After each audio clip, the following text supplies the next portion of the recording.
ఈ రోజే డౌన్లోడ్ చేయండి. మీ ఫేవరెట్ షోస్ చూడండి. ఏంటి గగన్? అమ్మా, నీకు గుడ్ న్యూస్. ఏంట్రా గుడ్ న్యూస్? ఫస్ట్ నువ్వు నోరు తీపి చేసుకోవాలి, తర్వాత చెవుల న్యూస్ వినాలి. అది కదా ట్రెడిషన్.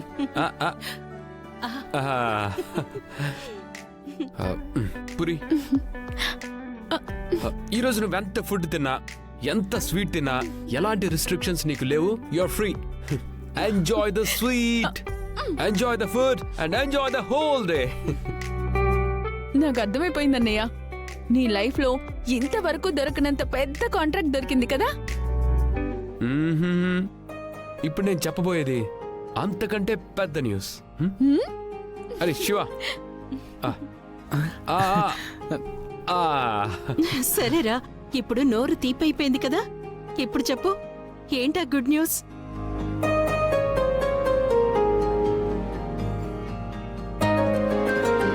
భూమికి పెళ్లి ఫిక్స్ అయిపోయిందమ్మా.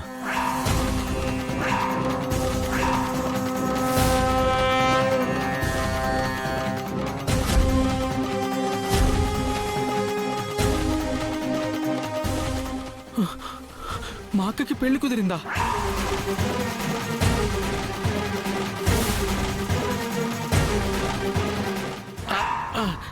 అంటే ఆ అక్కకి పెళ్లి కుదిరిపోయిందా అంటున్నాను. అక్కేంట్రా, తను నీ అక్కే అనుకో. తనకి పెళ్లి కుదిరిపోయిందిరా మై డియర్ బామ్మర్ది. అమ్మా, నేను ఈరోజు చాలా హ్యాపీగా ఉన్నాను. పురి, నువ్వు అడిగావు కదా పెద్ద కాంట్రాక్ట్ అని. ఇది అంతకంటే పెద్ద న్యూస్ కదా. అరే ఏంటి మీ ఇద్దరే మాట్లాడరా?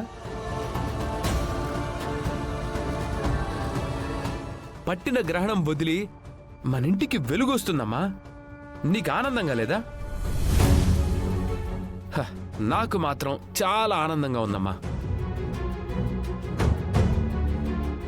కానీ నాకు ఇప్పుడిప్పుడే ఒక డౌట్ వస్తుంది. మన ఇంటికి రాకముందే శరత్చంద్రకి భూమికి ఒకరికొకరు తండ్రి కూతుర్లని తెలుసు. మనల్ని ఏడిపించడానికి, మన జీవితాలతో ఆడుకోవడానికే ఏమీ తెలియనట్టు, ఎవరూ లేనట్టు భూమి మన ఇంటికి వచ్చింది. మనం పిచ్చి వెద వల్ల నమ్మేశాం. మరి అంత దారుణంగా మాట్లాడుకురా, భూమి అలాంటిది కాదు. అమ్మా, నీకేమైనా పిచ్చి పట్టిందా? ఇంకా నువ్వు భూమి అనే భ్రమ నుండి బయటికి రాలేకపోతున్నావు. సరేరా, నువ్వు అనుకున్నలాంటి అమ్మాయి అనుకుందాం. మరి ఈ రోజు ఎందుకు మన ఇంటికి వచ్చింది? అలా అడిగావు కదా, బాగుంది. అక్కడ పెళ్లి చూపులు జరుగుతున్నా నా కోసం ఇక్కడికి వచ్చేసానని బిల్డప్ ఇచ్చింది. యాక్చువల్లీ నిజమేంటంటే ఆ పెళ్లి సంబంధం నిన్నే పెళ్లి కొడుకు ఇంట్లో ఫిక్స్ అయిపోయింది.